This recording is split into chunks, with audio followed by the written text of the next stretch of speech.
for a few years now, he's been having a few enemies at the park. Where I'm very stressed about, because he would go and attack them. And I don't know why he wants to go and attack these dogs. There is one called Bernard, which is a white and beige dog. So we coordinate our time so that we don't meet in the park.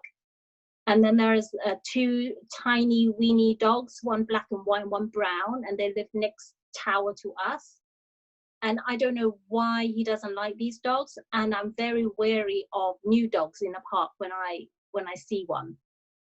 There is a Great Dane, a grey one, a Great Dane called Freddie, and he's quite big. The middle, not the Dane. The Dane, he says the Dane is not threatening to him. Mm-hmm. The other one is threatening to him. And it isn't so much something that you can necessarily, I felt that angst when you mentioned that Bernard is his name? Bernard, yes. And Cookie, there's another one that looks exactly like Boris, and his name is Cookie. And here's how it manifests, is that you may not see it, you could certainly see it in behavior, but there's this energy, you know, like when you meet someone and you like them or you don't like them, or they feel threatening, or they're just, you know, they have a lousy energy. These animals are masters at getting that information, that energetic information from another dog before you can blink your eyes. And so there's this, he feels threatened by him. I would for the next while not put him in, you know, don't go back to the same old yet, because we want to pull this apart and see, is it the anxiety? Now, I don't feel like the anxiety caused this. I think that the anxiety is there, and if it is indeed correct that he ate something, the angst was definitely there while he was, you know, munching on whatever he was munching. So yeah, and he does have a constant level of, and I'm asking him now, is it yours or is it his? And he says it's both. So he gets upset, you sense it, you get upset, so then you got a double thing, and then he carries the load of both.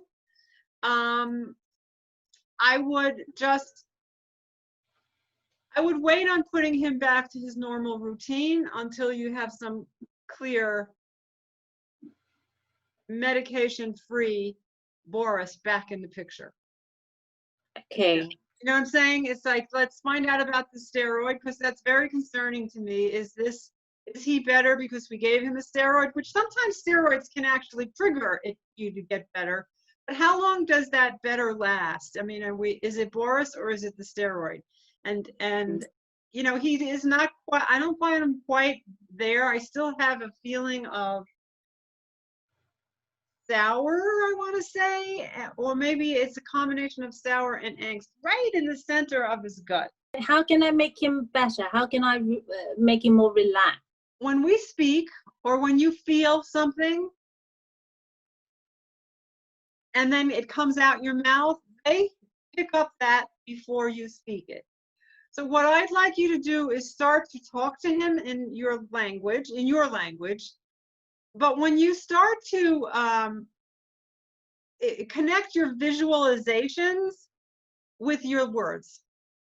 Like, we're going to go outside right now. So when you say outside, you get a picture of outside, and then you direct that right to him, so that you start open these lines of communication. Because you're communicating, we just want you to be really cognizant of it.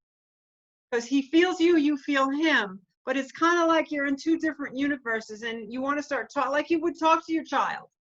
You know, I don't think we're going to go in the park today because I want to understand what's going on with you first. Put a leash on him, start taking a walk. While you're walking, talk to him. You know, we're still going to work on this, and we're you know, just however you would talk to a child, whatever you're thinking, because whatever you're thinking and you're not saying, he's feeling.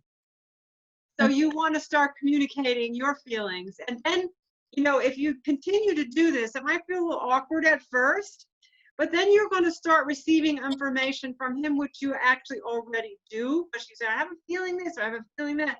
That's communication. So you want to start becoming aware of that. The other thing that I might suggest, and I have to do a little bit of research on this because I have a lot of homeopathic veterinarians in the States, but I would like to find a homeopathic. I know they're in the UK. You see, when you go to a regular or even herbal, will kind of put a Band-Aid on it to kind of lower the volume, but it doesn't heal it.